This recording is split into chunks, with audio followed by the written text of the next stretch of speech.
سانگڑ شہر کی آبادی 3 لاکھ سے زائد ہے۔ میونسپل کمیٹی سانگڑ جہاں 415 سے زائد ملازمین ہونے کے باوجود ملازمین ڈیوٹی سر انجام دینے کی بجائے گھروں میں بیٹھے تنخواہیں وصول کر رہے ہیں۔ مزید دیکھتے ہیں اشفاق سلیری کی اس رپورٹ میں۔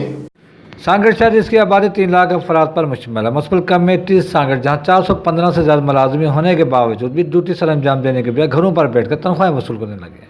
شہر میں گندگی کے ڈھیر لگ چکے ہیں۔ شہر بھر میں آوارہ کتوں اور خارشدہ کتوں کی بھرمار ہے۔ شہر کے تمام مین چوکوں پر صبح سویرے ہی سے آوارہ اور خارشدہ کتوں کا قبضہ ہو جاتا ہے۔ اسکول جانے والے بچے خوفزدہ رہنے لگے، دفاتر اور بیرون شہر سفر کرنے والے احتیاط کرنے لگے۔ سول ہاسپٹل میں ARV کے صرف 5 انجیکشن موجود ہیں۔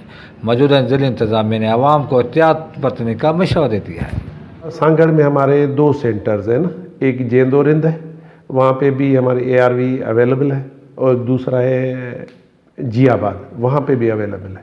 ابھی یعنی ہمارے پاس تقریباً سمجھے 3-4 دن کی اویلیبل ہے، اور ابھی آرڈرس گئے ہوئے ہیں، جیسے نیشنل انسٹیٹیوٹ آف ہیلتھ میں وہاں سے اگر سپلائی جاتی ہے یہ کنٹینیو ہو جائے گا۔ ابھی پریزنٹلی ہمارے پاس دونوں سینٹرز پر ایوریج تقریباً ہمارے پاس 20 جو ہے نا مریض آ رہے ہیں ہر سینٹر پہ ایوریج۔ میونسپل کمیٹی سانگڑ جس کے عملے کا کام ہے کہ وہ سانگڑ کے عوام کو آوارہ کتوں سے نجات دلائے، مچھروں کی بھرمار سے نجات دلانے کے ساتھ ساتھ سانگڑ کے ماحول کو صاف ستھرا بنائے، مگر انتظامیہ کی جانب سے دفاتر میں آنے کے بجائے گھروں پر بیٹھ کر تنخواہیں وصول کی جاتی ہیں، جبکہ آوارہ کتے سارا دن میونسپل کمیٹی میں موجود رہتے ہیں، جس کی بنا پر میونسپل کمیٹی کی انتظامیہ کی کارکردگی کا منہ بولتا ثبوت نظر آتا ہے۔